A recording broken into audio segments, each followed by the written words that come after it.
મંગલમ ભગવાન વીરો મંગલમ ગૌતમ પ્રભુ મંગલમ સ્થૂલી ભદ્રાદ્યા જૈનો ધર્મોસ્તુ મંગલમ. ત્રીજા આરામાં અહીંયા ખાસ આપણને અહીંયા એ જોવાનું છે કે 7 કુલકરો એટલે કે કુલકર એટલે શું હોય કે જે એવા કોઈક વિદ્વાન હોય કે એવા પુરુષો હોય ને, બીજા જે અન્ય યુગલિકો હોય એમના કરતા વિદ્વાન હોય તો અને તો એમને એવી રીતે એ લોકો મળીને એક સ્થાપિત કરે કે તમે આ બધું સંચાલન કરો.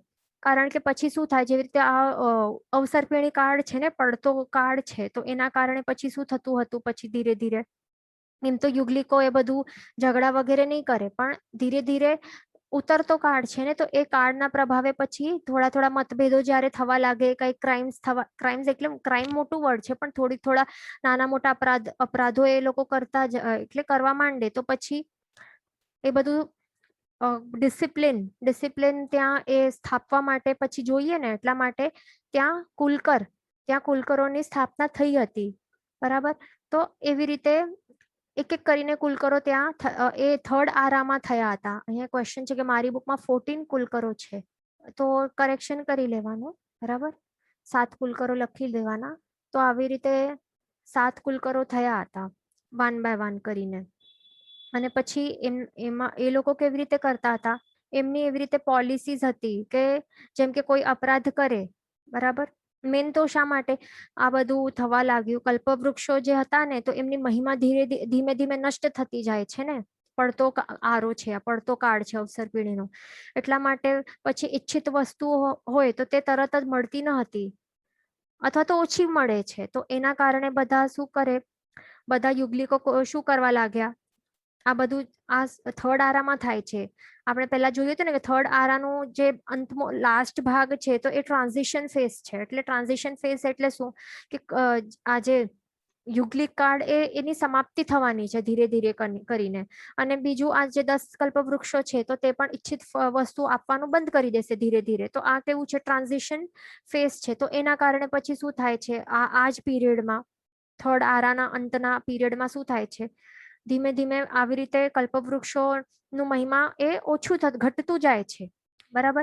એટલે એ ઈચ્છિત વસ્તુઓ તરત જ મળતી નથી આ યુગલિકોને, અથવા તો ઓછા પ્રમાણમાં મળે છે. એટલા માટે બધા યુગલિકોએ શું કર્યું, પોતપોતાનું જ્યાં કલ્પવૃક્ષ એવી રીતે નક્કી કરી દીધું. એટલે આ મારું કલ્પવૃક્ષ, પછી બીજા યુગલ કહે કે આ મારું કલ્પવૃક્ષ, એવી રીતે પોતપોતાનું એવી રીતે નક્કી કરી દીધું કે આ મારું છે કલ્પવૃક્ષ, અને પછી ત્યાં જ તેઓ રહેવા માંડ્યા, પછી પોતપોતાના કલ્પવૃક્ષની ત્યાં. અને બીજો કોઈ યુગલ આવે, પોતાના કલ્પવૃક્ષની પાસે આવે, જબરદસ્તી પ્રવેશ કરવા આવી રીતે ટ્રાય કરે, તો પછી તેઓ જઈને કુલકરને કમ્પ્લેન કરતા હતા.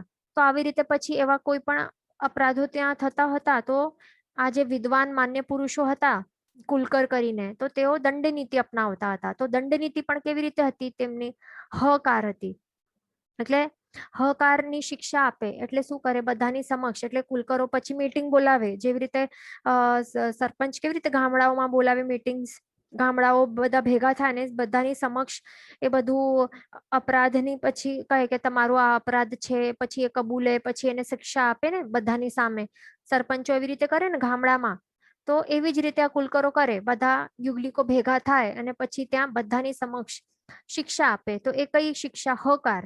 એટલે શું, એટલે આવું કર્યું તે, એટલે એવી રીતે પણ કરે ને કરીને, તો એ ઘણું જ અપમાનજનક લાગતું હતું બધાની સમક્ષ. એ ટાઈમમાં આ હકારની ખાલી આવું બોલવું પણ આવી રીતે હકાર કરીને, તો એ પણ ઘણું જ અપમાનજનક લાગતું હતું. જાણે કે બહુ મોટું દંડ આપી ન દીધું હોય એવું, કે તે ખોટું કર્યું આવી રીતે. અને હમણાંના પબ્લિક છે, તો એમને તો ફાંસીની સજા જે છે, તો એ પણ એનાથી પણ ડર કેટલાકને લાગતું ન હોય, શરમ પણ આવતી ન હોય. એવા હમણાંના ટાઈમમાં મનુષ્યો, એવા મનુષ્યની ઉત્પત્તિ થઈ છે. પણ એ સમયના યુગલિકોને આટલું પણ બહુ જ એવું એમ્બેરેસિંગ લાગતું હતું. તો એવા પ્રકારનું એમ્બેરેસમેન્ટ ફેસ ન કરવું પડે, તો એના માટે તેઓ બધા ડિસિપ્લિનમાં રહેતા હતા અને ફોલો કરતા હતા જે પણ રૂલ્સ એમણે જે પણ નક્કી કર્યું હતું, કે પોતપોતાના જ કલ્પવૃક્ષની ત્યાં રહેવાનું, બીજાને ત્યાં જવાનું ને એક્સેટ્રા જે પણ. તો પછી હજી આ અવસરપેણી કાળ આગળ ચાલતું ગયું, તો એના કારણે શું થયું કે પછી હકારની શિક્ષાથી પણ એ અપરાધો એ ઓછા નહીં પણ વધવા લાગ્યા. કારણ કે એવા એવા જ આ ઉતરતો કાળ છે ને પડતો કાળ છે, તો એના કારણે એવા જ જીવોની ઉત્પત્તિ પછી થશે અને સ્વભાવ પણ એવું થતું જશે ને, વક્રતા વાળું, જડતા વક્રતા વાળું સ્વભાવ વાળા પછી ઉત્પત્તિ એવા જીવોની થતી જાય. એટલા માટે પછી હકારની શિક્ષાથી એ તેઓ અપરાધ કરવાનું બંધ નહીં કર્યો. પછી શું કર્યું, કુલકરોએ મકારનું દંડ નીતિ અપનાવવાનું સ્ટાર્ટ કર્યું. તો મકાર એટલે શું, એટલે એવું તેઓ બધાની સમક્ષ કહે કે આવું મ કર એટલે ન કર, આવું નહીં કરવાનું, આવી રીતે ગુસ્સો કરીને એવી રીતે કહે. તો પછી ત્યારે પછી બધું કંટ્રોલમાં આવી ગયું સિચ્યુએશન્સ થોડા સમય સુધી. પણ પાછો એવું ને એવું જ જેવું સમય વ્યતીત થવા લાગ્યું પછી એમણે શું અપનાવવું પડ્યું, ધિક્કારનું દંડ અપનાવવું પડ્યું. ધિક્કાર એટલે ધિક્કાર પછી કરે તો એ ધિક્કાર છે, તો ધિક્કારના દંડ જે છે તો એ એટલે બહુ મોટું એક એવું અપરાધ કરે તો ધિક્કારનું દંડ આપે, થોડુંક મીડિયમ કક્ષાનું કરે તો મકારનું દંડ, અને ઓછું એવું નાનકડું એવું કોઈ કરે અપરાધ તો હકારની દંડ નીતિ અપનાવતા હતો. તો એવી રીતે સંચાલન થતું ગયું. બરાબર. તો આવી રીતે 7 કુલકરો થયા અને છેલ્લામાં છેલ્લા કુલકર કોણ હતા, નાભિરાજા હતા. નાભિરાયા આપણને ખ્યાલ જ છે, નાભિરાયા અને એમની પત્ની કોણ હતા, મરુદેવા માતા. પછી શું થયું કે પ્રભુનું જન્મ ક્યારે થયું, ઋષભદેવ ભગવાનનું જન્મ, એટલે કે આપણા ફર્સ્ટ તીર્થંકર ભગવાનનું જન્મ જ્યારે ત્રીજો આરાનું કેટલો ભાગ બાકી હતો, 84 લાખ પૂર્વ પ્લસ 89 પક્ષ અથવા તો 3 વર્ષ અને 8.5 મહિના. એટલે એમાં એ કેવી રીતે યાદ રાખવાનું, પ્રભુનું કેટલું આયુષ્ય છે ટોટલ, તે પ્લસ 89 પક્ષ લખી દેવાનું, અથવા તો પ્લસ 89 પક્ષ અથવા તો 3 વર્ષ એન્ડ 8.5 મહિના, તે આટલો એડ કરી લેવાનું. ઇઝી, એટલે આવી રીતે યાદ રહેશે આપણને. તો ત્યારે પ્રભુનો જન્મ થાય છે. બરાબર. અને એમની સાથે સાથે સુમંગલાનો પણ જન્મ થાય છે. કોની સાથે, આપણા ઋષભદેવ ભગવાનની સાથે સુમંગલાનો પણ જન્મ થાય છે. બંને કેવા, યુગલિક તરીકે, યુગલિક ધર્મી હતા બંને. અને ઋષભદેવ ભગવાન ક્યાંથી અવતર્યા, સર્વાર્થ સિદ્ધ નામના દેવલોકથી અવતરે છે. એટલે એ ક્યાં હોય છે, જે 5 અનુત્તર દેવલોકો હોય છે એમાંથી સેન્ટરનું છે. આપણે સાંભળ્યું હશે ને, શાસ્ત્રકાર ભગવાન તો શું કહે છે કે સર્વાર્થ સિદ્ધમાં જે પણ દેવતા, જે પણ જીવ જેની પણ ઉત્પત્તિ ત્યાં થાય છે તેઓ કેવા હોય છે, એક જ ભાવ એમનું બાકી હોય એવા હોય છે ને બધા સર્વાર્થ સિદ્ધ વાળા. તો એવા જ ઋષભદેવ ભગવાન આપણા હતા. વિચારો કે કેટલું ઉત્કૃષ્ટ પુણ્ય કર્મનો બંધ કર્યું હશે કે કેવું 5 અનુત્તરમાં એ પણ સર્વાર્થ સિદ્ધમાં એમનું જન્મ થયું હતું. વિચારો. તો આવી રીતે હોય છે. તો તેઓ કેવા હોય, એકાવતારી હતા. અને પણ કેટલું આયુષ્ય, 33 સાગરોપમ વર્ષ જેટલું આયુષ્ય, મોટું આયુષ્ય. અને નેક્સ્ટ ભાવમાં અવશ્ય તેઓ સિદ્ધગતિને જ પામે એવા તેઓ ત્યાં જીવો હોય છે. ભાગ્યશાળી પુણ્યશાળી જીવો ત્યાં હોય છે, એકાવતારી જીવો. બરાબર. પછી અહીંયા આવી રીતે સુમંગલાની સાથે ઋષભદેવ ભગવાનનો જન્મ થાય છે. અને પછી મોટા થતા પછી યુગલિકો શું કરે છે, યુગલિકો એમને પ્રાર્થના કરે છે અને પછી એમને પ્રથમ રાજા બનાવે છે. કોણ, હવે એમને કુલકર નથી બનાવતા પણ શું રાજા, હવે રાજ્ય વ્યવસ્થા બધું સ્ટાર્ટ થશે હવે. એટલે આ બધું કેવું છે, ટ્રાન્ઝિશન ફેઝ છે આ બધું. એટલે હવે ધીરે ધીરે કલ્પવૃક્ષ પણ બંધ થઈ ગયા, ઈચ્છિત વસ્તુઓ ફળ આપવાનું બધું જ બંધ કરી દે છે. તો ત્યારે પછી પ્રભુ આ રાજ્ય અવસ્થાને પામેલા હોય છે, માટે જે એમનું કર્તવ્ય હોય છે, ઔચિત્ય પાલન હોય છે, તો એના અનુરૂપે તેઓ શું કરે છે, પ્રભુ રાજ્ય અવસ્થામાં બધાને શું શીખવાડે છે, શિલ્પ વગેરે કલાઓ શીખવાડે છે. બરાબર. અને એમની જે પુત્રી છે બ્રાહ્મીને શું શીખવાડે છે, પોતાના રાઈટ હેન્ડ થી 18 લિપિઓ લખવાનું શીખવાડે છે, 18 લિપિઓ. અને જે બીજી પુત્રી સુંદરી કરીને, તો સુંદરીને પોતાના લેફ્ટ હેન્ડ થી શું શીખવાડે છે, એક સાથે મેથ્સ શીખવાડે છે, મેથેમેટિક્સ. અને 64 કળાઓ શીખવાડે છે.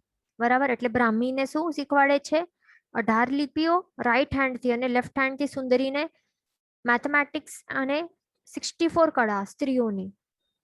પછી ભરતને શું શીખવાડે છે, બધા કર્મ હોય ને અલગ અલગ તે, અને રૂપ બનાવવાનું કર્મ. અને બાહુબલીને શું શીખવાડે છે, પુરુષના જે આ 72 કળાઓ હોય ને તો તે શીખવાડે છે, અને પુરુષ વગેરેના જે લક્ષણો હોય તો તે શીખવાડે છે. તો આવી રીતે શીખવાડે છે. અને ત્યારે અત્યાર સુધી તો બાદર અગ્નિકા જીવોની ઉત્પત્તિ ન હતી ને, કારણ કે જરૂર જ ન હતી, કલ્પવૃક્ષો બધું ઈચ્છિત વસ્તુ આપતા હતા. અને બીજું આ પણ ન હતું, શું કહેવાય, અસી મસી ઋષિનું પણ વ્યવહાર ન હતું ને એ ટાઈમમાં. પછી શું થાય છે, પ્રોબ્લેમ થાય છે ખાવાનું બધું. તો પ્રભુ એમાં એના માટે પણ ઉપાય બતાડે છે. પછી ત્યાર સુધી ખબર પડે છે કે જંગલમાં ઘર્ષણ થયું અને પાદર અગ્નિકા જીવોની ઉત્પત્તિ થઈ ગઈ, જંગલમાં આગ લાગી ગઈ. તો પછી ત્યાંથી એ લોકો શું કરે છે, અગ્નિ લઈ આવે છે, બરાબર. અને પછી પ્રભુ શું શીખવાડે છે, અન્ન પાન વસ્ત્ર મકાન એ બધું કેવી રીતે બનાવવાનું અગ્નિકા જીવોની એનું યુઝ કરીને, તો તે બધું શીખવાડે છે. તો આવી રીતે પછી શું થાય છે, અસી મસી કૃષિ એ બધું સ્ટાર્ટ થાય છે. અને સાથે સાથે ધર્મ અર્થ કામ અને મોક્ષ આ 4 પુરુષાર્થ ની સાથે જીવન કેવી રીતે નિર્વાહ કરવું, તો એ પણ બધું બતાવે છે પ્રભુ. 4 પુરુષાર્થો પણ બતાડે છે, બરાબર. તો એવી રીતે બધું સ્ટાર્ટ થાય છે, એ ધ્યાન રાખવાનું. તો હવે ધર્મ શું છે, ધર્મ અર્થ કામ મોક્ષ. તો આ શું છે, ધર્મ એટલે જે મન વચન કાયા દ્વારા જે શુભ પ્રવૃત્તિ કરાય તો તેને ધર્મ કહેવાય. અને એનાથી શું થાય, ધર્મથી ક્યારે પણ સદગતિની પ્રાપ્તિ થાય. ધર્મ એટલે શું, જે દુર્ગતિમાં પડતો એટલે પડવા નહીં આપે, દુર્ગતિમાં પડવા નહીં દે, એને ધારી રાખે જીવોને, તો એને ધર્મ કહેવાય છે. તો ધર્મયુક્ત એટલે શુભ પ્રવૃત્તિઓ સ્ટાર્ટ થઈ મન વચન કાયા દ્વારા. પછી અર્થ એટલે શું, અર્થ એટલે કે પુરુષાર્થ કરીને શું કરવાનું, મહેનત કરીને પુરુષાર્થ કરીને અને ન્યાય નીતિપૂર્વક પૈસા કમાવાનું, બરાબર. તો એ પણ સ્ટાર્ટ થાય છે, કારણ કે ભીખ તો માંગવાની ન હોય ને. જે રિસ્પેક્ટેબલ પીપલ હોય તો તેઓ ભીખ નહીં માંગે, પણ શું કરે, મહેનત કરે, ન્યાય નીતિપૂર્વક શું કરે, પોતે પૈસા કમાવે. તો આવી રીતે અર્થનો પુરુષાર્થ પણ સ્ટાર્ટ થયું. પછી કામ એટલે શું, કે હવે લગ્ન વ્યવસ્થા પણ સ્ટાર્ટ થાય છે ને, લગ્નની પ્રથા સ્ટાર્ટ થાય છે. તો એ પણ કેવી રીતે, તે પહેલા આપણે કહી દઈએ. તો ઋષભદેવ ભગવાનની જે પત્ની સુનંદા કરીને એક હતી, એ આપણે સાંભળ્યું હતું ને. સુમંગલા તો પહેલા જ એમના યુગલ ધર્મી એ સાથે જ હતા. કોણ, ઋષભદેવ ભગવાન અને સુમંગલાનું તો સાથે જન્મ થયું જ હતું, પણ સુનંદા એ પણ એક પત્ની છે. તો એ પત્ની કેવી રીતે બની, તો એ સુનંદા જે હતા તો તે બીજા કોઈક જે યુગલિકનો જોડો હતો. પણ બાળપણમાં શું થયું, તાળ વૃક્ષની નીચે તેઓ રમતા હતા. તો ત્યારે એક ફળ જો એનું પુરુષ યુગલ હતું તો એના ઉપર પડી ગયું, બાળક જે હતું એના ઉપર, અને એના કારણે અકાલ મૃત્યુ થઈ ગયું. ફર્સ્ટ ટાઈમ એવું થયું કે શું, કે યુગલિકનું આવી રીતે કંઈક એક્સિડન્ટ થવાથી મૃત્યુ થયું, એ પણ અકાળે મૃત્યુ થયું, એવું ફર્સ્ટ ટાઈમ થયું હતું. નહીં તો શું થાય, નિયમમાં શું થાય યુગલિકો માટે, એક જણને છીંક આવે ને બીજાને બગાસો આવે ને, અને પછી તેઓ આવી રીતે મૃત્યુ તેમનું થાય. પણ અહીંયા ફર્સ્ટ ટાઈમ જે એક, અને એટલે કેવું હોય કે મૃત્યુ તો બંનેનું સાથે જ થાય. એવું ક્યારે નહીં થાય કે એકનું થઈ ગયું અને બીજો એકલો રહી ગયો, એવું ન થાય ક્યારે પણ. પણ અહીંયા આવી રીતે ફર્સ્ટ ટાઈમ થયું હતું, કારણ કે આ ટ્રાન્ઝિશન ફેઝ છે. તો આ બધું યુગલિક કાળ સ્ટોપ થવાનું છે, અને લગ્ન વ્યવસ્થા પણ બધી સ્ટાર્ટ થવાની છે. એટલા માટે આવું શું થયું, કાલે મૃત્યુ થઈ ગયું આવી રીતે એક્સિડન્ટના કારણે. શું થાય છે, આ યુગલિકો પછી સુનંદાની સાથે ઋષભદેવ ભગવાનનું વિવાહ કરાવે છે. એટલે ઋષભદેવ નો વિવાહ સુનંદા અને સુમંગલા બંનેની સાથે હોય છે, બરાબર. એટલે 2 પત્ની હોય છે ઇન શોર્ટ. અને સુમંગલા દ્વારા એમને કોણ થાય છે, ભરત, એ ભરત પુત્ર થાય છે, બ્રાહ્મી થાય છે, અને 49 ટ્વિન્સ થાય છે. અને એ બધા કોણ પુત્ર હોય છે. એટલે અહીંયા પણ બધું ચેન્જ થઈ ગયું ને. નહીં તો એક બાળક અને એક બાલિકા એવી જ રીતે જન્મ લેતા હતા ને યુગલિક. પણ અહીંયા શું થયું, 49 ટ્વિન્સ થયા, અને ટ્વિન્સ પણ કોણ, પુત્ર પુત્ર, બોયઝ બોયઝ, એવી રીતે. એવી રીતે નહીં કે બોય ગર્લ, એવી રીતે નહીં થયું. પછી સુનંદાની સાથે એમણે બાહુબલી અને સુંદરી એ બંને થયા, બરાબર. એ ધ્યાન રાખવાનું. એટલે એવી રીતે સુનંદાની સાથે જ્યારે ઋષભદેવ ભગવાનનું લગ્ન થયું, તો ત્યારે શું કહેવાય છે કે યુગલિક ધર્મ નિવાર્યા. આપણે સાંભળ્યું છે ને, યુગલિક ધર્મનું નિવારણ કરે છે આવી રીતે. યુગલિક ધર્મ એ સ્ટોપ થઈ જાય છે. અને પછી આગળ પછી પ્રભુ દીક્ષા સ્વીકારે છે. પછી કેવલ્યાન પ્રભુને પ્રગટ થાય છે. પછી શું કરે છે, ધર્મતીર્થની સ્થાપના કરે છે. અને ત્યારથી પછી શું થાય છે, મોક્ષ ગમન પણ સ્ટાર્ટ થઈ જાય છે. એ ધ્યાન રાખવાનું. અને પ્રભુનું નિર્વાણ થાય છે, તો એના બાદ કેટલું ટાઈમ બાદ 4th આરો સ્ટાર્ટ થાય છે. યાદ રાખવાનું કેટલું, 8 વર્ષ અને 3.5 મહિના, એટલે કે 89 સોરી 3 વર્ષ અને 8.5 મહિના આટલો ટાઈમ વ્યતીત થઈ જાય છે. એના પછી શું થાય છે? 4th આરો એ સ્ટાર્ટ થાય છે. અને એ જે ટાઈમમાં શું થાય છે? ફર્સ્ટ ચક્રવર્તી એટલે ઓબ્વિયસલી ભરત એમના જ પુત્ર હતા ને, તો ભરત ચક્રવર્તીનું પણ એ જ 3rd આરામાં જ એમનો જન્મ થાય છે. તે પણ યાદ રાખવાનું. તો આપણે આ થર્ડ જે છે 3rd આરો એ આપણે સમજી લીધું. અહીંયા ક્વેશ્ચન છે કે સુંદરી અને બાહુબલી આ યુગલિક, તો એમને યુગલિક નહીં કહેવાય, કારણ કે આ શું છે? ટ્રાન્ઝિશન ફેઝ છે ને. યુગલિક કોને કહેવાય? જે સાથે જન્મે અને સાથે મૃત્યુ પામે અને શું મોટા થાય તે ત્યારે પછી મોટા થઈને પતિ પત્ની જેવો વ્યવહાર સ્ટાર્ટ થઈ જાય ને બંનેમાં. પણ અહીંયા શું થયું હતું? બાહુબલી અને સુંદરી એ મોટા થઈને એમનામાં એવું ન હતું, ભાઈ બહેન તરીકે જ રહ્યા હતા. એ ધ્યાન રાખવાનું. અને બંને દીક્ષા સ્વીકારી હતી અને એટલે એવું છે. અને બાહુબલીનું શું થયું હતું? બંનેનું, બાહુબલી અને સુંદરી બંને મોક્ષે પ્રયાણ કર્યું હતું. એ ધ્યાન રાખવાનું. બરાબર? એટલે એમને યુગલિક નહીં કહેવાય. એટલે ભલે ટ્વિન્સ છે છતાં પણ હવે યુગલિક કાળનું અંત આવી ગયું છે ને. યુગલિક કોને કહેવાય? જે અહીંયા એમ પણ આપણે જોઈ શકીએ છીએ ને કે 49 ટ્વિન્સ અહીંયા પણ જન્મ લીધા હતા ને સુમંગલાની સાથે. તે કોણ? પુત્ર જ હતા. તો હવે એમને તો ટ્વિન્સ નહીં, સોરી યુગલિક નહીં કહેવાય ને. એટલે ટ્વિન્સ આ વર્ડને યુગલિક સાથે એનું સિનોનિમ નથી. એટલે ટ્વિન્સ છે, જોડકા કહેવાય. પણ હવે યુગલિક કાળનું જ અંત આવી ગયું છે. એટલે હવે કોઈ પણ ટ્વિન્સ જન્મ લેશે ટ્વિન્સ જોડકા બાળક કહેવાશે. એટલે ભાઈ અથવા તો ભાઈ બહેન, પણ એને યુગલિક નહીં કહેવાય. હા, એ ધ્યાન રાખવાનું. તો હવે 4th આરો આપણે જોઈએ આગળ. 4th આરામાં શું ડિફરન્ટ છે તે આપણે જોઈ લઈએ. આ બધું જોઈ લીધું હતું. હવે હા, તો હવે આપણે આ ડિફરન્સ જોઈ લઈએ શું છે. ચોથા આરાના પ્રારંભમાં શું થાય છે અને ચોથા આરાના અંતે શું, એટલે કેટલું ડિફરન્સ થાય છે. આ તો આમાં જ નહીં પણ દરેક આરામાં એ જાણવું કે સ્ટાર્ટિંગમાં જે મેક્સિમમ બતાડ્યું હોય, જેમ કે 3 પલ્યોપમ આયુષ્ય હોય તો પછી એ ઓછું થતું જાય, એના એ આરાના અંતે પછી ઓછું થઈ જાય.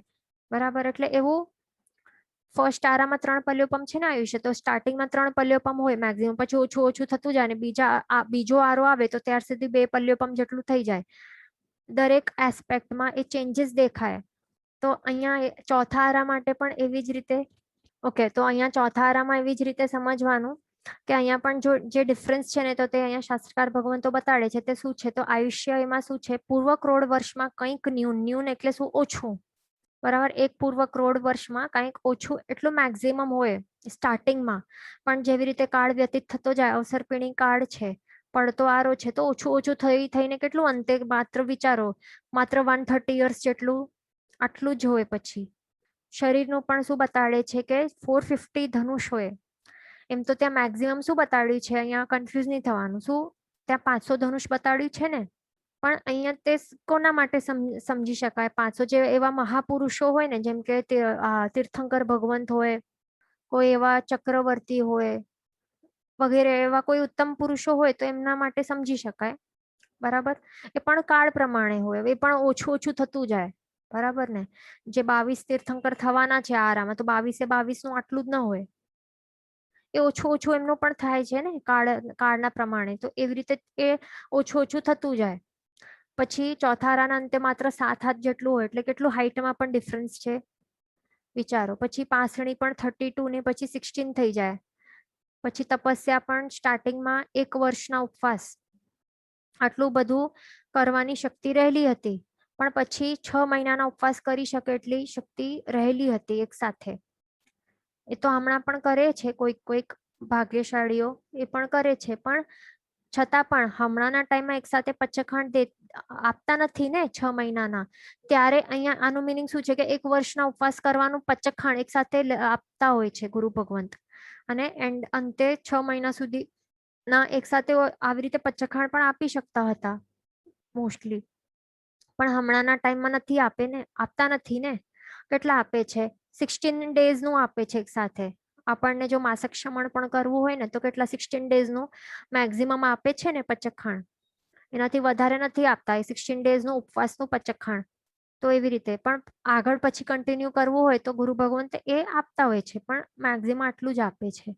બીજું અહીંયા એ પણ સમજવાનું કે અહીંયા જે આયુષ્યનું આપેલું છે ને 1 પૂર્વ કરોડ વર્ષમાં કંઈક ન્યૂન, તો એક રૂલ શું છે, મોક્ષ પ્રાપ્ત કરવા માટેનું એક કન્ડિશન છે, શું છે કે જેમને પણ 1 પૂર્વ કરોડ વર્ષથી ઓછું આયુષ્ય હોય ને તો તે લોકો જ મોક્ષ પ્રાપ્ત કરી શકે છે. એનાથી વધારે આયુષ્ય વાળા કોઈ હોય ને તો તેઓ મોક્ષ પ્રાપ્તિ નહીં કરી શકે.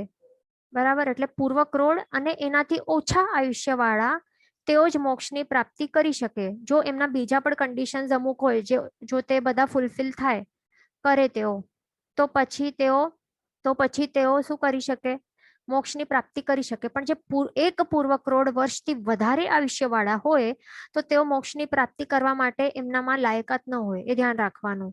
એ જ ભાવમાં, હા, એ સેમ ભાવ માટે છે. એનું એ મિનિંગ નથી કે આવતા ભાવોમાં ક્યારે નહીં કરી શકે, એવું નથી. એ ભાવ માટે છે માત્ર. અને જે પણ 1 પૂર્વ કરોડ વર્ષથી વધારે આયુષ્ય હોય ને તો શું કહેવાય, અસંખ્ય વર્ષ કહેવાય ને, અસંખ્ય વર્ષનું આયુષ્ય વાળા કહેવાય, એવું હોય. બરાબર, એટલે આપણને જો કોઈ પૂછે કે અસંખ્ય વર્ષના આયુષ્ય વાળા એટલે કેટલું હોય, તો એમ કહી શકાય કે 1 પૂર્વ કરોડ વર્ષથી વધારે જેનું પણ આયુષ્ય હોય તો એમને કહેવાય કે અસંખ્ય વર્ષના આયુષ્ય વાળા છે તેઓ. તો એ એવી રીતે કહેવાનું. બરાબર, એ ધ્યાન રાખવાનું. હવે અહીંયા ક્વેશ્ચન છે કે હાઉ મચ યર્સ મેક્સ 1 પૂર્વ કરોડ વર્ષ.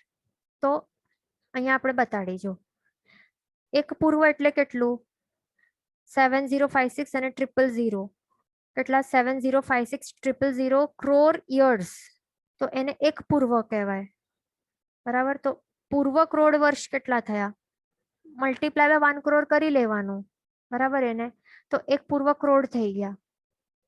બરાબર, 1 પૂર્વ multiply by 1 crore is equal to 1 crore પૂર્વ, 1 પૂર્વ કરોડ થઈ ગયા ને વર્ષ.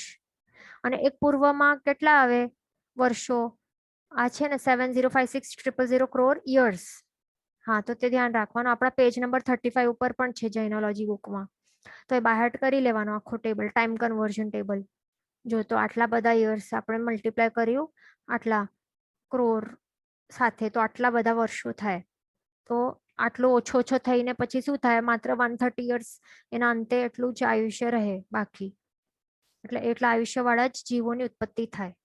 ઓકે, તો હવે આપણે આ પણ જોઈ લીધું. પછી આહાર કેટલું છે, આહાર જોઈએ. આહાર પહેલા કેટલું હતું, અનિયત ફળ. એટલે અનિયત એટલે કે ફ્રૂટ્સ ખાય અને એ કેટલા પણ. બરાબર, એટલે નિશ્ચિત ક્વોન્ટિટી નહીં પણ અનિયત કેટલું પણ ફ્રૂટ્સ ખાઈને એની જે ભૂખ હતી એમની તો એ શમી જતી હતી. પણ ચોથારાના અંતે અનિશ્ચિત અનાજ, પછી અનાજની ભૂખ એટલે અનાજ વાપરે તો જ પછી પેટ ભરાય, એવું થતું ગયું.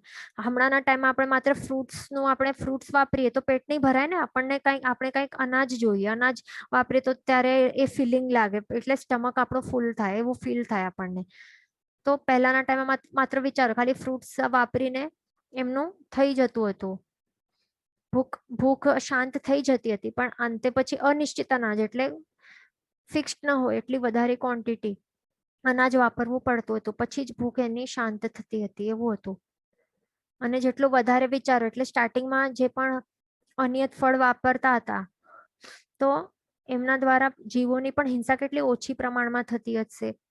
પણ અનિશ્ચિત અનાજનું દાણું, એક દાણામાં એક જીવ હોય ને. આપણે ઘઉંની રોટલી વાપરીએ તો એમાં કેટલા ઘઉંના જીવો બને, એટલે હિંસા કરવી પડે તો ત્યારે એક રોટલી બને. આપણે વિચાર્યું છે ક્યારે, ભાત આપણે વાપરીએ, મગ વાપરીએ, જે પણ અનાજો વાપરીએ આપણે, તો એક દાણામાં એક જીવ હોય ને, એમાં પણ એટલે કેટલા બધા જીવોની આપણે હિંસા કરી હશે. તો આવી રીતે પછી વધતું જાય પછી, અને હિંસાઓ પણ પછી વધતી જાય. એટલા માટે આસક્તિપૂર્વક વાપરવું ન જોઈએ, કારણ કે એમાં આપણે જે પણ વાપરીએ છીએ એના પાછળ હિંસા થઈ છે. એટલે આટલા બધા જીવોની હિંસા થઈ છે ત્યારે બધું અનાજ બન્યું છે. એટલા માટે આસક્તિપૂર્વક નહીં વાપરવાનું. પછી મહાવ્રત કેટલા, સ્ટાર્ટિંગમાં 4 વ્રતો જ લેતા હતા, કારણ કે એમાં ચોથું શીલ વ્રત જ નહીં હતું. સ્ટાર્ટિંગમાં ચોથો શીલ વ્રત અલગ નહીં હતું, અલગ વ્રત નહીં હતું. એવું નથી કે શીલ વ્રત જ નહીં પાડતા હતા, એવું નહીં. એટલે 4 વ્રતોમાં શું હતું, શીલ વ્રત નામનું કોઈ એવું વ્રત ન હતું. પણ જે પહેલો પ્રાણાતિપાત વિરમણ વ્રત, પછી બીજું મૃષાવાદ વિરમણ વ્રત, ત્રીજું અદત્તાદાન વિરમણ વ્રત, અને ચોથું શીલ વ્રત નહીં હતું પણ શું હતું, પરિગ્રહ પરિમાણ વ્રત હતું. તો આ પરિગ્રહ પરિમાણ વ્રત હતું ને, તો એની અંદર જ આ શીલ વ્રતનો સમાવેશ થઈ જતું હતું, એમાં જ, એની અંદર જ. કેમ? કારણ કે સ્ત્રીને પરિગ્રહ રૂપે જ લેવાતું હતું અને સ્ત્રી માટે પુરુષ પરિગ્રહ રૂપ લેવાતું હતું, બરાબર. એટલે અને એ ટાઈમમાં જીવો પણ કેવા હતા? અલ્પ વિષય અને વિકાર વાળા એ જીવો હતા એ સમયના, ચોથા આરાના આરંભે વાળા જીવો. જો એમના સ્વભાવો પણ આપણને જો દેખાય છે ને, કેવા હતા? રુજુ પ્રાજ્ઞ સરળ ભદ્રિક હતા. તો એ બધું સમજુ હતા એકદમ જ, બરાબર. તો એમના માટે એવી રીતે કઈ આવી રીતે સેપરેટ એવું ચોથો શીલ વ્રત બનાવવું, એટલે બનાવવાની જરૂર જ ન હતી. એ સમજી જતા હતા કે જે પરિગ્રહ પરિમાણ વ્રતમાં જ શીલ વ્રત પણ આવી જાય છે. પણ છેલ્લે છેલ્લે અંતે પછી એમને 5 વ્રત કરવા પડ્યા. કેમ? કારણ કે પછી કેવા જીવો બનતા ગયા? વક્રજડ, કૂડ કપટી, જિદ્દી વાળા. એટલે એટલે કેવા? હમણાં આપણે કેવા છીએ? આપણે પણ આવા છીએ, વક્રજડ, કૂડ કપટી, જિદ્દી, આવા તો છીએ આપણે. કોઈ પણ રૂલ્સ હોય, રૂલ્સ રિસ્ટ્રિક્શન્સ હોય, તો એમાં આપણે શું ફાઇન્ડ કરવા પ્રયત્ન કરીએ કે કંઈક લૂપ હોલ્સ છે, એમાંથી નીકળવાની કઈ પતલી ગલી છે, કઈક રસ્તો છે, એ જ આપણે ફાઇન્ડ આઉટ કરવા પ્રયત્ન કરીએ ને. તો એવા પછી એવા જીવોની ઉત્પત્તિ થવા લાગે, એવા સ્વભાવવાળા જીવોની. એટલા માટે પછી 5 એકદમ આવા ડિસ્ટિંક્ટ વ્રત કરવા પડ્યા. એટલે ચોથો શીલ વ્રત તરીકે એવું રાખવું પડ્યું. કારણ કે પછી કઈ એમાં તો અમને શું ખબર, અમે તો લેતા નથી એમને, સ્ત્રીઓને અમે પરિગ્રહ રૂપે માનતા નથી. અને આપને કેવું જોઈતું હતું ને, ચોથા શીલ એટલે શીલ વ્રતનું એક વ્રત રાખવું જોઈતું હતું, તો અમને ખબર પડે ને. નહીં તો કેવી રીતે ખબર પડે? આપની જ ભૂલ છે. એવા એવા પ્રકારના જીવોની ઉત્પત્તિ થવા લાગી. એમાં એક દૃષ્ટાંત આવે છે કે એક નટ અને નટ નું નાટક એક વખત રસ્તા ઉપર ચાલતું હતું. તો ત્યારે શું થયું કે જે સાધુ ભગવંતો હતા ને, તો એમને થોડીક વાર લાગી ગઈ પાછો આવતા, બરાબર. અને એ પણ ક્યારે? સ્ટાર્ટિંગમાં, પહેલા જે આપણા ઋષભદેવ ભગવાન ટાઈમના સાધુ ભગવંતોની આ વાત છે. તો ત્યારે શું થયું હતું કે આવી રીતે નટનું નાટક જોવા ઉભા રહી ગયા, અને પછી થોડુંક લેટ થઈ ગયું પાછો આવતા. તો ત્યારે શું થયું? ગુરુ ભગવંતે પૂછ્યું કે એટલી વાર કેમ, શા માટે લાગી? તો એમણે કીધું કે નટનું નાટક ચાલતું હતું એટલા માટે. તો ગુરુ ભગવંતે કીધું કે એ આપણાથી નહીં જોવાય નટના નાટકો. તો કીધું કે મિચ્છામી દુક્કડમ સાહેબજી, આવી રીતે પાછો હવે અમને ખબર નથી, પણ હવેથી અમે આ બધું નહીં જોશું નટના નાટકો. તો પછી સેકન્ડ ટાઈમ પછી પાછો લેટ થયું એમને. ગુરુ ભગવંત પૂછે કે શું થયું, વોટ ઇઝ ધ રીઝન? તો પછી સાધુ ભગવંત એવા ભોળા હતા, તો રુજુ પ્રાજ્ઞ હતા, સરળ હતા અત્યંત. એમણે શું કહ્યું કે નટડીનું નાટક ચાલતું હતું એટલે અમે ઉભા રહીને જોવા લાગ્યા, એટલા માટે લેટ થઈ ગયું. તો ગુરુ ભગવાન ઠપકો આપે છે કે અરે મેં તો કહ્યું ને કે નટનું નાટક નહીં જોવાય. તો પછી એનાથી સમજી લેવાનું ને કે નટડીનું તો કેવી રીતે જોવાય વળી? નટનું જોવાય તો નટડીનું તો હજી નહીં જોવાય. તો નટડીનું નાટક જોવા માટે કેમ ઉભા રહી ગયા? તો તેઓએ મિચ્છામી કાંઈ પણ આર્ગ્યુમેન્ટ નહીં કર્યું સામે. અમારી ભૂલ થઈ ગઈ, મિચ્છામી દુક્કડમ માંગ્યું, બરાબર. અને પછી પાછો એ ક્યારે નહીં થશે એવી રીતે કહીને આવું થઈ ગયું, બરાબર. એટલે આવા પ્રકારના રુજુ પ્રાજ્ઞ જીવો હતા, એ સરળ હતા.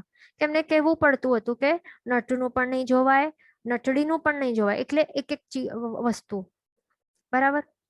પણ સમજી જાય અને આર્ગ્યુમેન્ટ પણ નહીં કરે. પણ વચના જે 22 તીર્થંકરો હતા, તો ત્યારે શું થયું હતું? તો ત્યારે સાધુ સાધ્વી એટલે ત્યારના સાધુ ભગવંતો એટલે કેવા હતા? તો એનું પણ એક દૃષ્ટાંત, એક એક્ઝામ્પલ આપે છે કે તેઓ એટલે સમજી જતા હતા કે ફર્સ્ટ ટાઈમ એવું એમને જો લેટ થઈ ગયું ને નટનું નાટક જોતા ટાઈમ, અને પછી ગુરુ ભગવંતે ઠપકો આપ્યો કે એ નહીં જોવાનું નટનું નાટક, તો પછી એ સમજી જાય ઓટોમેટિકલી કે બીજી વાર રસ્તામાં નટડીનું નાટક ચાલતું હતું તો ત્યારે તો પણ ઉભા નહીં રહ્યા. કોણ? જે 22 તીર્થંકર ભગવંતોના સાધુ ભગવંતો હતા ને, એમના માટે, એમના કેવા હતા સ્વભાવ તે બતાડવા માટે. એટલે તે પોતે જ વિચાર્યું કે ગુરુ ભગવંતોએ તો ના પાડ્યું છે કે નટનું નાટક નહીં જોવાનું, તો ઓબ્વિયસલી નટડીનું તો હજી વધારે જોવું જ ન જોઈએ, બરાબર ને? તો એટલા માટે તેઓ પછી પોતે જ સમજી લીધું આવી રીતે, આટલા હોશિયાર હતા, બરાબર. અને એટલે આટલી સમજણ શક્તિ હતી એમનામાં, અને પછી પાછા આવી ગયા. તો એવા હતા 22 વચ્ચેના 22 તીર્થંકર ભગવાનના સાધુ. પણ હવે 24માં તીર્થંકર ભગવાન એટલે આપણી વાત છે. હવે કોની? આપણી વાત છે. એટલે 24 તીર્થંકર ભગવંત એટલે મહાવીર સ્વામી ભગવાનના જે પણ શાસનના જે સાધુ સાધ્વી ભગવંત, હવે એમને વિચારવાનું કે સાધુ સાધ્વી ભગવંત તો માત્ર એમના જેવા નેચરો છે, નેચર્સ છે. પછી આપણે બેસીને શું કરીએ, પોઈન્ટ આઉટ કરીએ કે હા સાધુ સાધ્વીજી આવા આવા છે આપણા. એવું નથી, માત્ર એમના માટે નથી, આપણા માટે છે. આપણા માટે લેવાનું, પોતપોતાનો લેવાનું, માત્ર સાધુ સાધ્વી માટે નથી. ધ્યાન રાખવાનું. આપણા નેચર્સ હમણાં કેવા છે, વક્ર છે, જડ છે, કુળ કપટી, જિદ્દી છે. આપણે બધા એવા છીએ હમણાં. તો આપણને તો એ આપણા નેચર્સ કેવા છે એ સમજાવવા માટે દ્રષ્ટાંત આપે છે શાસ્ત્રકાર ભગવંત કે જ્યારે રસ્તામાં આવી રીતે નટનું નાટક ચાલતું હતું, એક વખત લેટ થયું તો ગુરુ ભગવંતે બતાડ્યું કે નટનું નાટક નહીં જોવાનું, બરાબર. તો પછી તો તેમણે સાધુ ભગવંતોએ શું કર્યું કે આપણે તો પહેલાથી કેવું જોઈતું હતું ને, તો હવે નહીં જોશું, બરાબર. પછી સેકન્ડ ટાઈમ પછી નટડીનું નાટક જોવા ઉભા રહી ગયા, પછી પાછો લેટ થયો. તો પછી તો ત્યારે ગુરુ ભગવંતે ઠપકો આપ્યો કે શા માટે લેટ થયું. તો એમણે કહ્યું કે નટડીનું નાટક તો ચાલતું હતું એટલે ઉભા રહી ગયા. તો ગુરુ ભગવંતે ઠપકો આપ્યો કે નટનું નહીં જોવાય તો નટડીનું તો ઓબ્વિયસલી હજી વધારે જોવાય જ નહીં ને, કેવી રીતે જોવાય. તો ત્યારે એ શિષ્યોએ શું કહ્યું કે એમાં તો આપની જ ભૂલ છે. હવે આપને પહેલાથી કેવું જોઈતું હતું ને કે નટનું નહીં જોવાનું, નટડીનું નહીં જોવાનું. અમને કેવી રીતે ખબર પડે, આપની જ ભૂલ છે. તો આવા આપણા નેચર્સ છે. હવે એમાં સાધુ સાધ્વીજી ભગવાનના નેચર્સ એમના જ માટે લાગુ પડે એવું નથી, આપણા માટે છે. એ પણ ધ્યાન રાખવાનું. આપણે એવા છીએ એટલા માટે આપણા સ્વભાવો નું ધ્યાન રાખીને શું કર્યું છે, અહીંયા 5 વ્રતો અલગ અલગ બતાડ્યા છે આપણા માટે. કે શીલ વ્રત, ચોથો શીલ વ્રત તરીકે એક અલગ જ વ્રત અહીંયા બતાડ્યું છે, બરાબર. અને 5મું પરિગ્રહ પરિમાણ વ્રત એ અલગ બતાડ્યું છે. એ ધ્યાન રાખવાનું. એટલે આપણને આપણા જે આવા સ્વભાવો હોય ને તો એ આપણને બદલવા જોઈએ, સુધારવા જોઈએ. આવા વક્રતા, જડતા, કૂડ કપટપણું, જિદ્દીપણું, એ બધું લૂપ હોલ્સ ને બધું ફાઇન્ડ કરવાનું, પતલી ગલી ફાઇન્ડ કરવાની, કોઈ પણ વ્રત નિયમોમાં છૂટછાટો રાખવાની, અપવાદ માર્ગો શોધવાના, એ બધું કાર્યો આપણાથી કરાય નહીં. એ ધ્યાન રાખવાનું, બરાબર. એટલે સમજી જવાનું, વિવેક બુદ્ધિ આપણામાં વિકસિત કરવાની. પણ આપણે કેવા છીએ, વક્ર છીએ ને, એટલે વિવેક બુદ્ધિ હોય છતાં પણ આવી ચાલાક બુદ્ધિ પણ હોય કે ખબર હોય તો પણ રોંગ કરીએ, આપણે રૂલ્સનું ઉલ્લંઘન કરીએ, એવા આપણે છીએ. એટલા જ માટે તો આપણી ઉત્પત્તિ આ આરામાં થઈ છે. જેવા જેવા સ્વભાવો હોય તો તેવા લોકોની એ જ કાળમાં ઉત્પત્તિઓ થાય ને. તો સમજી લેવાનું આપણે કેવા છે અને સુધરવાનું છે આપણને, બરાબર. આત્મિક ગુણોનું વિકાસ કરવાનું છે. પછી પ્રતિક્રમણ માટે શું કહે છે, સ્ટાર્ટિંગમાં એક પ્રકારનું હતું. એક પ્રકારનું એટલે કેવું, એટલે શું હતું કે જ્યારે પણ એમનાથી ભૂલ થઈ જાય ને, જ્યારે થાય ને તો ઓન ધ સ્પોટ તેઓ અતિચાર બોલે અને પ્રાયશ્ચિત માંગી લે તરત જ. એટલે એક પ્રકારનું પ્રતિક્રમણ એને કહેવાય છે કે જ્યારે પણ અતિચાર લાગે, ભૂલ થાય તો ત્યારે એ પ્રતિક્રમણ કરે. પ્રતિક્રમણ એટલે શું, આ વર્ડનું મિનિંગ શું છે કે પ્રતિક્રમણ એટલે શું કે પાપથી પાછો હટવું. એટલે પાપ થઈ ગયું તો તરત જ પાપથી પાછા હટી ગયા અતિચાર બોલીને, બરાબર. તો એવી રીતે હોય, ઓન ધ સ્પોટ ત્યારે જ કરી લે. પણ હમણાં આપણે કેવા છીએ, અહીંયા અંતે આવતા શું 5 પ્રકારના પ્રતિક્રમણો થઈ ગયા. આપણા માટે કેટલા છે, 5 પ્રતિક્રમણ છે.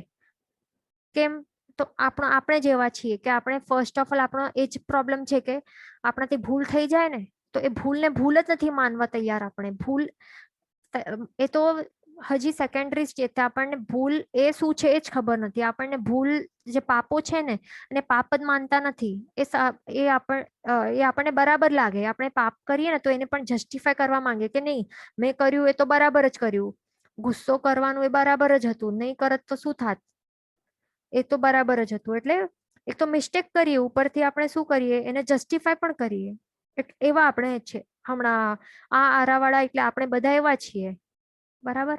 ભૂલ ને ભૂલ જ માનતા નથી અને ભૂલ થાય તો પણ પ્રતિક્રમણ કરતા નથી.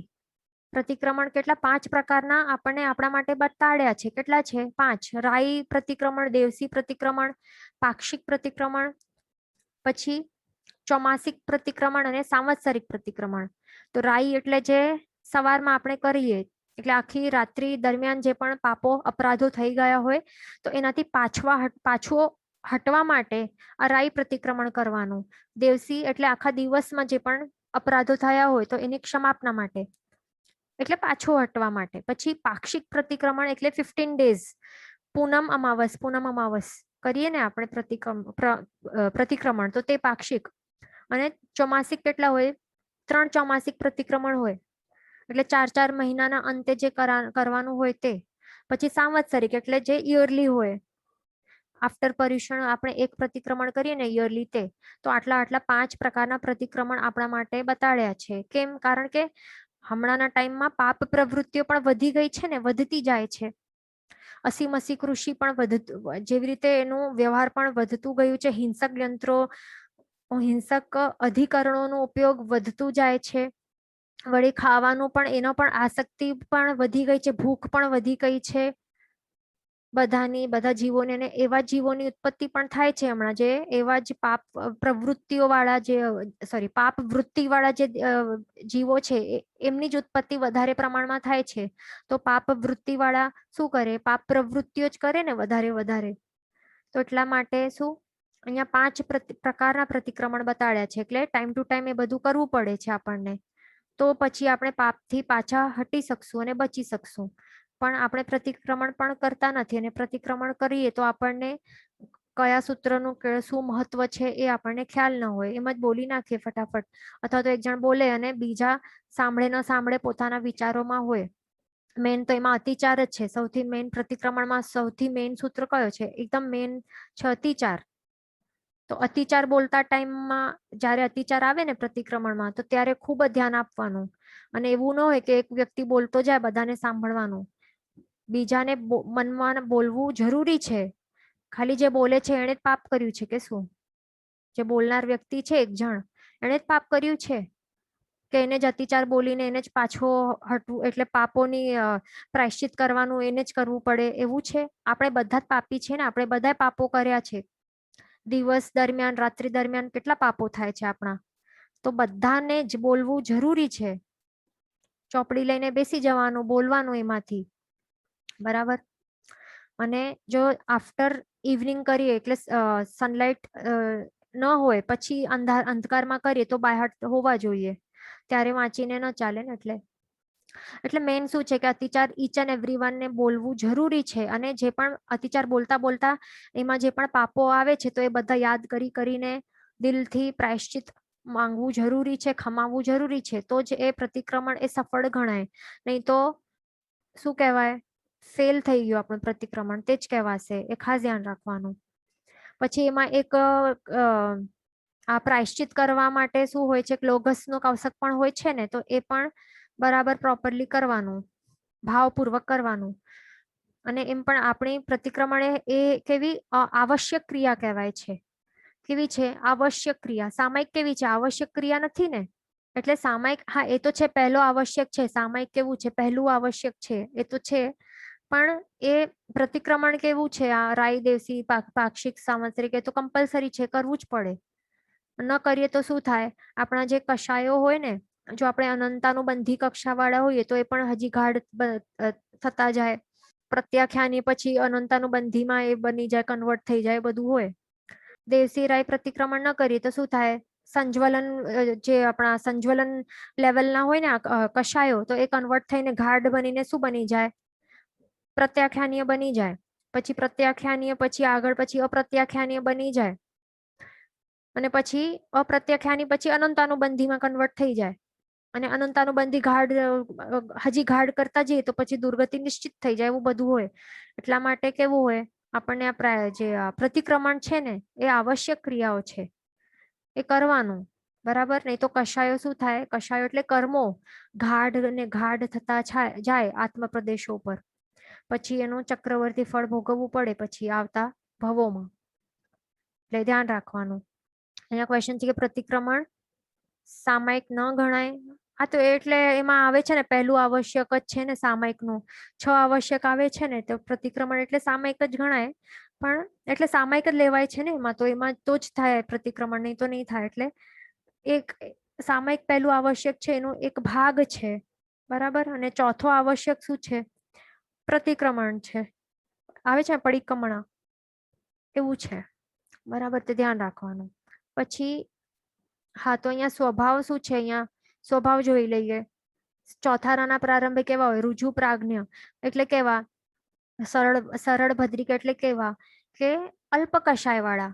એટલે મેન વધારે કરીને આત્માનો જે સ્વાભાવિક ગુણો છે એમાં જ રમનારા એવા હોય છે. માયા અને બધું માયા કપટો એ નહીં કરે, થોડુંક સમજાવે એટલે ભોળા ટાઈપ હોય, બરાબર. પણ ચોથારાના અંતે કેવા જીવોની ઉત્પત્તિ થાય છે? વક્ર, જળ, કૂળ, કપટી, જિદ્દી એવા હોય છે. એ ધ્યાન રાખવાનું. વધારે કરીને આત્માના વિભાવ દશામાં જ રમનારા હોય છે. સ્વાભાવિક દશા, જે સ્વાભાવિક ગુણો છે એનો ત્યાગ કરી નાખતા હોય છે. મેન એમ કહી શકાય કે કેવા મિથ્યાત્વી જીવો વધારે હોય. જે જીવોમાં મિથ્યાત્વની હાજરી રહેલી હોય એવા વધારે હોઈ શકે, બરાબર. અથવા તો કષાયોથી જે પીડાતા જે જીવો હોય તો એવા વધારે પ્રમાણમાં એવા જીવોની ઉત્પત્તિ થાય છે. તો આપણે આ જોયું ડિફરન્સ શું છે. એટલે પડતો કાળ એટલે કેટલો પડી જાય છે. પછી પાંચમા આરામાં શું અલગ છે તે આપણે જોઈ લઈએ. આ બધું જોઈ લીધું આપણે. અહીંયા પાંચમો આરો મેન ક્યારે સ્ટાર્ટ થાય છે? કે મહાવીર સ્વામી ભગવાન નું કેટલું આયુષ્ય છે? 72 યર્સ ને. તો 72 યર્સ થઈ જાય છે અને પછી પ્રભુનું નિર્વાણ થાય છે, એટલે મોક્ષ ગતિને પ્રાપ્ત કરે છે. પછી કેટલો સમય? 3 વર્ષ અને 8.5 મહિના અથવા તો 89 પક્ષ. તો આટલો સમય થઈ જાય પછી 5th આરો સ્ટાર્ટ થાય છે, બરાબર. 5th આરો પછી સ્ટાર્ટ થાય છે. બીજું એ પણ ધ્યાન રાખવાનું કે પ્રભુ નિર્વાણ થઈ જાય પછી 64 યર્સ સુધી મોક્ષ ગમન ચાલુ હતું. કેટલું? 64 યર્સ સુધી. બીજું અહીંયા શું અહીંયા બતાડે છે કે પ્રભુ નિર્વાણ પછી 12 વર્ષે ગણધર ભગવાન શ્રી ગૌતમ સ્વામીનું નિર્વાણ થયું હતું.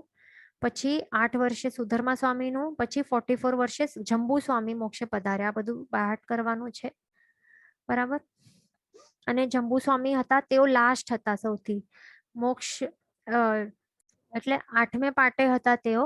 અને મોક્ષ જ્યારે એમનું નિર્વાણ થયું ને તો મોક્ષની જે કહેવાય છે કે મોક્ષ બારીઓ પણ બંધ થઈ ગઈ. એટલે મોક્ષ ગમન જે ચાલુ હતું ને એ પણ બંધ થઈ ગયું. એના બાદ કોઈ પણ મોક્ષ આ આરામાં હવે પ્રાપ્તિ કરશે નહીં. એમના બાદ એ સૌથી લાસ્ટ હતા. અને એમની નિર્વાણની સાથે સાથે શું થયું બીજું બધું? 10 વસ્તુઓ વિચ્છેદ પામી છે. વિચ્છેદ એટલે શું? અદૃશ્ય થઈ ગઈ. તો એવી કઈ વસ્તુઓ છે તે આપણે સમજી લઈએ. પહેલા તો એ સમજી લે વિચ્છેદ એટલે શું. વિચ્છેદ એટલે કે શું? લોપ પામી જાય, એટલે નાશ થઈ જાય એમ નહીં કહી શકાય. કારણ કે આ બધું શું છે? આ વસ્તુઓ અદૃશ્ય કહી શકાય. અદૃશ્ય લોપ. વિચ્છેદ એટલે લોપ પામે અથવા તો અદૃશ્ય થઈ જાય, તે પણ નાશ નહીં, બરાબર. એટલે આ બધી જે 10 વસ્તુઓ છે ને તો એ બધું શું છે? વસ્તુઓ નથી પણ શું છે? આત્માના ગુણો છે, આત્માની અવસ્થાઓ છે. તો એ ક્યારે નાશ નહીં પામે, બરાબર. પણ એવા જીવોની ઉત્પત્તિ થશે નહીં કે જેઓ આ બધું પ્રગટ કરી શકશે એમના આત્મામાં, તે સમજવાનું છે. એટલે ઇન અધર વર્ડ્સ એમ પણ કહી શકાય કે હવે જંબુ સ્વામીના નિર્વાણ પછી શું થશે? એવા કોઈ પણ જીવની ઉત્પત્તિ હવે નહીં થશે કે જેઓ આ બધી 10 વસ્તુઓ છે ને, આ 10 વસ્તુઓ કોઈ પણ પ્રગટ કરી શકવાના નથી. એટલે કોઈ પ્રગટ કરી શકે એવી શક્તિવાળા કોઈ પણ જીવોની ઉત્પત્તિ થશે નહીં હવે. તે છે મેન, તે સમજવાનું છે, બરાબર. અને આ 10 વસ્તુઓ કેવી છે? જો એ પ્રગટ થઈ જાય ને આત્મામાં તો એ જીવ જે છે ને તો એ જ ભાવમાં મોક્ષની પ્રાપ્તિ કરી શકે છે. એવી આ 10 વસ્તુઓ છે. એટલે બધી નહીં પણ એમાંથી ઘણી વસ્તુઓ, જેમ કે કેવલ જ્ઞાન છે, ક્ષપક શ્રેણી છે, પછી આ યથાખ્યાત ચારિત્ર છે. તો એ અમુક વસ્તુ એવી છે કે એ જ ભાવમાં મોક્ષની પ્રાપ્તિ કરાવી શકે છે. અને બીજી જે વસ્તુઓ છે જેમ કે પરમાવધિ જ્ઞાન છે કે ઉપશમ શ્રેણી છે, તો કે પુલાકલબ્ધિ છે, તો એમાં એવું નથી કે એ જ ભાવમાં મોક્ષની પ્રાપ્તિ કરાવી શકે, એવું કઈ નથી. પણ એવી આત્માની જ્યારે ઘણા જ વિશિષ્ટ પ્રમાણમાં ક્ષોપશમ થાય ને કર્મોનું, તો ત્યારે જે પ્રગટ થઈ શકે. પણ જીવોમાં એવી ક્ષમતા જ હશે નહીં કે તેઓ આટલા પ્રમાણમાં આ કર્મોનું ક્ષોપશમ કરી શકશે. એટલે એવી ક્ષમતા જ હશે નહીં જીવોમાં, બરાબર. તો તે સમજવાનું છે. તો પહેલી વસ્તુ શું છે? કેવલ જ્ઞાન છે. તો કેવલ જ્ઞાન પ્રગટ કરવા માટે કોઈ પણ જીવ પાસે ક્ષમતા હશે નહીં. એટલે જંબુ સ્વામીના નિર્વાણ પછી, એટલે એ બધા જીવો એવા હશે. કેવલ જ્ઞાન એટલે શું? જ્યારે મોહનીય કર્મનો સંપૂર્ણ ક્ષય કરી શકે તો ત્યારે કેવલ જ્ઞાન પ્રગટ થાય ને. તો કોઈ પણ જીવમાં હવે મોહનીય કર્મ સંપૂર્ણપણે ક્ષય કરી શકવાનો નથી. પ્લસ બાકીના 3 ઘાતી, એટલે એક ક્ષય નહીં થાય તો બાકીના 3 ઘાતી કર્મો છે તો તેમના પણ સંપૂર્ણપણે ક્ષય થઈ નહીં શકશે ને હવે. એટલે કેવલ જ્ઞાન પ્રગટ કરી જ નહીં શકશે. અને આત્માના જે મુખ્ય ગુણો છે, સ્વાભાવિક મુખ્ય ગુણો, તો તે કયા છે? જ્ઞાન, દર્શન, ચારિત્ર, વીર્ય, સમ્યક દર્શન. તો એ સંપૂર્ણપણે પ્રગટાવી પણ નહીં શકશે કોઈ પણ જીવ. બરાબર. અને બીજું, કેવલ જ્ઞાન પ્રગટ થાય તો એનું કારણ શું છે? ક્ષપક શ્રેણી છે. ક્ષપક શ્રેણી જ કારણ છે ને. તો ક્ષપક શ્રેણી જ કોઈ માંડી જ નહીં શકશે, એ ક્રિએટ જ નહીં કરી શકશે. તો પછી કેવલ જ્ઞાન પ્રગટ કેવી રીતે કરી શકશે? એટલે કેવલ જ્ઞાન પ્રગટ કરવાનું જે મુખ્ય કારણ છે ક્ષપક શ્રેણી, તો એ જ એનું જ વિચ્છેદ થઈ ગયું છે. એટલે કોઈ પણ ક્ષપક શ્રેણી પણ માંડી શકશે નહીં. એવી ક્ષમતા હશે જ નહીં કોઈ પણ જીવમાં. તો કેવલ જ્ઞાન પણ કેવી રીતે પ્રગટ કરશે? અહીંયા ક્વેશ્ચન છે, ક્ષપક શ્રેણી એટલે શું? તો ક્ષપક શ્રેણી એટલે શું કે મોહનીય કર્મ છે ને, તો એને ક્ષય કરતા કરતા શું કરે જીવ? શુદ્ધ ગુણો પ્રગટાવતો જાય, એટલે ગુણોની શ્રેણી ઉપર ચડતો જાય. એને ક્ષપક શ્રેણી કહેવાય. શ્રેણી એટલે સ્ટેપ્સ હોય ને. શ્રેણી એટલે સ્ટેપ્સ, સ્ટેજીસ કહી શકાય. તો જ્યારે મોહનીય કર્મનો ક્ષય કરતો જાય તો ત્યારે શું કરે? શુદ્ધ ગુણોની શ્રેણી ઉપર ચડતો જાય જીવ. જેમ કે 14, આપણે ખબર છે ને 14 ગુણ સ્થાનકો. તો એવી રીતે એ ચડતો જાય અને પછી કેવલ જ્ઞાન તે ક્ષપક શ્રેણી છે ને, તો તે અવશ્ય શું આપે? કેવલ જ્ઞાન આપીને જ રહે. એટ ધ એન્ડ ઓફ ક્ષપક શ્રેણી એ શું આપે? અને એ જ સેમ ભાવમાં શું આપે? કેવલ જ્ઞાન પ્રગટ કરાવે છે. એવું હોય છે ક્ષપક શ્રેણી. બરાબર. પણ અહીંયા બીજું શું છે? ઉપશમ શ્રેણી. નીચે શું છે? ઉપશમ શ્રેણી. એ શું છે? ઉપશમ એટલે દબાવવાનું. ઉપર ક્ષપક શ્રેણીમાં શું કરે છે? મોહનીય કર્મનો ક્ષય કરતો જાય છે. ક્ષપક એટલે શું? ક્ષય કરવું અને શ્રેણી ઉપર ચડતો જવાનું, ગુણોની શ્રેણી ઉપર. પણ નીચે શું છે? ઉપશમ શ્રેણી. ઉપશમ એટલે દબાવવાનું, ક્ષય નહીં કરવાનું પણ દબાવવાનું. મોહનીય કર્મને દબાવતા દબાવતા શું કરે? ગુણોની શ્રેણી ઉપર ચડતા જવાનું, ગુણોની પ્રાપ્તિ કરતા જવાનું. બરાબર. એવી રીતે હોય છે ઉપશમ શ્રેણી. પણ તે પણ કોઈ પ્રગટ કરી શકવાનું નથી આત્મામાં. એવી કોઈ ક્ષમતા વાળો કોઈ જીવ હશે જ નહીં ને. એવું કોઈ જન્મ લેશે જ નહીં આ આરામાં. તે સમજી લેવાનું. પછી મનઃપર્યોગ જ્ઞાન શું છે? એટલે કે આ શું છે કે આ કોને થાય? મેન તો આ શું છે કે એના કારણે શું થઈ શકે? જો આ પાવર છે ને, એ જો આત્મામાં પ્રગટ થાય તો શું થાય? અઢીદ્વીપમાં રહેલા જેટલા પણ સંઘની પંચેન્દ્રિય જીવો હોય, અઢીદ્વીપ એટલે શું? મનુષ્યલોક. મનુષ્યલોકમાં જેટલા પણ સંઘની એટલે કે મનવાળા જે પણ પંચેન્દ્રિય જીવો હોય, પછી ભલે તે તિર્યંશ હોય કે મનુષ્ય હોય, એટલે સંઘની મનુષ્ય કે સંઘની પંચેન્દ્રિય જીવો, તો તેમના મનના ભાવો જાણી શકાય છે આ આત્મિક ગુણ દ્વારા. અને એ કોને થાય? માત્ર જે અપ્રમત્ત સાધુ ભગવંતો હોય તો માત્ર એમને જ આ જ્ઞાન, તેઓ જ આ જ્ઞાન પ્રગટાવી શકશે. પણ હમણાંના કાળમાં એવા કોઈ પણ સાધુ ભગવંત જન્મ લેશે નહીં. એટલે આફ્ટર જંબુ સ્વામીના નિર્વાણ પછી એવા એક પણ સાધુ ભગવંત એવા નહીં હશે, અપ્રમત્ત હશે નહીં કે તેઓ મનઃપર્યોગ જ્ઞાનને પ્રગટ કરી શકશે એમના આત્મામાં. તે ધ્યાન રાખવાનું. એટલે હમણાં કોઈ પણ આપણને કહે કે અમને બધું ખબર પડે છે, બધા આપના મનના વિચારો ખબર પડે છે, કે આખા અઢીદ્વીપના કોઈના પણ મનના વિચારોને ખબર પડી શકે, તો એના ઉપર વિશ્વાસ નહીં કરવાનો.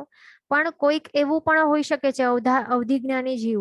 એટલે કોઈક જીવ એવું પણ પોતાના આત્મામાં અવધિ જ્ઞાન પ્રગટાવી શકે છે હમણાંના કાળમાં, કે એના કારણે પણ પછી આટલા વિશુદ્ધિમાં નહીં ખબર પડે જેટલું આ મનઃપર્યોગ જ્ઞાનમાં એકદમ ક્લિયરલી ખબર પડે.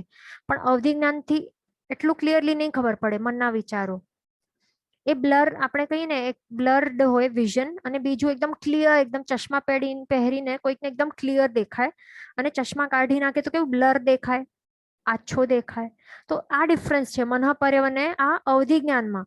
મનઃપર્યોગમાં શું ડિસ્ટિંક્ટલી બધા જ અઢીદ્વીપમાં રહેલા બધા સંઘની પંચેન્દ્રિયોના શું મનના ભાવો જાણી શકે એકદમ ડિસ્ટિંક્ટલી, ક્લિયરલી, ક્લેરિટીની સાથે. પણ કોઈક વિશેષ પણ અવધિ જ્ઞાન પ્રગટ કરે, પણ એ અવધિ જ્ઞાનથી કેવું મનના વિચારો જાણી શકાય, પણ એ આટલું ક્લિયરલી નહીં, પણ બ્લર વિઝન આપણે કહ્યું ને, ચશ્મા કાઢી નાખે તો કેવું બ્લર દેખાય, પણ બ્લર દેખાય ને, તો એવું હોય અવધિ જ્ઞાનથી પણ એવું હોય. તો એ પણ હવે કોઈ પણ મનોપર્ય જ્ઞાન પ્રગટાવી શકશે નહીં. પણ પછી છે પરમાવધિ જ્ઞાન. પરમાવધિ જ્ઞાન એટલે શું? પરમ અવધિ જ્ઞાન, ઉત્કૃષ્ટ પ્રકારનું અવધિ જ્ઞાન છે આ, કે જે એ જ ભાવમાં જીવને કેવલ જ્ઞાન અપાવી શકે છે. કેવું હોય? એ જ ભાવમાં કેવલ જ્ઞાન અપાવી શકે છે જીવને. અને આ પરમાવધિ જ્ઞાન દ્વારા શું થઈ શકે છે, કે શું પાવર મળે છે જીવને? એ આત્મામાં શું કરી, આત્મા દ્વારા, એ પોતાના આત્મા દ્વારા શું કરી શકે છે? 14 લોકમાં રહેલા બધા જ રૂપી પદાર્થોને, રૂપી પદાર્થો એટલે કોણ હોય? પૂતગલાસ્તિકાય હોય ને, માત્ર પૂતગલાસ્તિકાય હોય રૂપી, તો બધા જ પૂતગલાસ્તિકાયોને એ જોઈ શકે. એની સાથે સાથે અલોકમાં પણ જો કંઈ હોય તો જોઈ શકે, પણ એ વાત અલગ છે કે એમાં કંઈ છે નહીં, અલોકમાં કંઈ નથી ને, અલોકમાં કંઈ નથી. પણ પરમાવધિ જ્ઞાનની વિશાળતા બતાડવા માટે શાસ્ત્રકાર ભગવાન કહે છે કે જો 14 લોકમાં તો દેખાય ને રૂપી પદાર્થો, પણ જો બહાર પણ રહેલું હોત તો દેખાત, પણ છે નહીં, એટલા માટે કંઈ નથી દેખાતું. એવું હોય, આટલી વિશાળતા વાળું આ જ્ઞાન છે, અને એ પછી કેવલ જ્ઞાન અપાવે છે, એવું છે આ પરમાવધિ જ્ઞાન. એ ધ્યાન રાખવાનું, બરાબર. પણ મહાપર્ય જ્ઞાન માટે કેવું છે કે એમાં જરૂરી નથી કે કેવલ જ્ઞાન અપાવે જ, એના માટે આ નથી, પણ પરમાવધિ જ્ઞાન માટે આ છે કે એ અવશ્ય કેવલ જ્ઞાન પછી અપાવે છે. એ ધ્યાન રાખવાનું. અહીંયા એક ક્વેશ્ચન છે કે ડઝ અવધિ જ્ઞાન અવધિ જ્ઞાન ઇઝ ઇટ ફોર ઓલ રૂપી જીવ ઓર ઓનલી સંજ્ઞી પંચેન્દ્રિય જીવ? તો અવધિ જ્ઞાન જે છે ને, તો એ રૂપી પદાર્થોને જ જોઈ શકે ને, બરાબર. અને જે પણ જીવો છે અને એમના મનના જે ભાવો છે એ પણ મનોવર્ગણાના પૂતગલો છે ને, તો એટલા માટે એ પણ જોઈ શકે છે, બરાબર. ટેબલ ફેન એટલે જે પણ પૂતગલોથી બનેલું છે, જીવોના શરીર એ પણ પૂતગલોથી બનેલું છે, તો એ પણ જોઈ શકે છે, બરાબર. એટલે બધું એવી રીતે પૂતગલાસ્તિકા બધું જોઈ શકે અવધિ જ્ઞાન દ્વારા, એટલે અવધિ જ્ઞાની વ્યક્તિ, બરાબર. એટલે ધ્યાન રાખવાનું કે મનોપર્ય જ્ઞાનથી પછી કમ્પલસરી નથી કે કેવલ જ્ઞાન પ્રગટ થાય જ, પણ પરમાવધિ જ્ઞાનથી એવું છે કે કેવલ જ્ઞાન પ્રગટ થાય છે કમ્પલસરી. અને એ ઉત્કૃષ્ટ પ્રકારનું અવધિ જ્ઞાન છે, એનાથી ઓછા પાવર વાળા પણ અવધિ જ્ઞાન પણ પ્રગટ થાય છે, અલ્પ અવધિ જ્ઞાન વાળા પણ હોય છે વ્યક્તિઓ. પણ એ અહીંયા શું છે, આ આરામાં પરમાવધિ જ્ઞાન એટલે ઉત્કૃષ્ટ લેવલનું અવધિ જ્ઞાન કોઈ પ્રગટ નહીં કરી શકશે, પણ એનાથી ઓછો કક્ષાનું હશે ને, અલ્પ કક્ષાનું અવધિ જ્ઞાન, તો તે પ્રગટ કરી શકશે. અને હમણાં પણ કેટલાકને હોય પણ અવધિ જ્ઞાન, તો એના દ્વારા તેઓ અમુક લિમિટમાં જ, અમુક અવધિ સુધીના જ પૂતગલાસ્તિકાયોને જોઈ શકે છે. એટલે કોઈકને એક આપણી માત્ર બિલ્ડિંગ છે, તો એ બિલ્ડિંગ જેટલું જ દેખાય, કે આટલું થોડુંક 1 કિલોમીટર જેટલું દેખાય, એ પણ રેર કેસ છે, આ પણ કઈ ઈઝી નથી. કેટલું કર્મક્ષમ કરવું પડે પછી આ અવધિ જ્ઞાન પણ એ પ્રગટ થઈ શકે, કેટલી ધ્યાન સાધના ને બધું કરવું પડે તો પછી એ પ્રગટ થઈ શકે, એ પણ કઈ ઈઝી નથી, બરાબર. અને થોડું પણ આ કંઈક કર્મોનું સેવન થઈ ગયું, કષાયોનું બહુ સેવન થઈ ગયું, તો પણ એ પછી જ્ઞાન કેવા હોય, એ પછી ચાલ્યા જાય એવા હોય આ જ્ઞાન. જીન વચન વિરુદ્ધ બોલાયું હોય તો મિચ્છામિ દુક્કડમ સર્વમંગલ માંગલ્યમ સર્વકલ્યાણ કારણમ પ્રધાનમ સર્વધર્માણમ જૈનમ જયતિ શાસનમ પ્રણામ.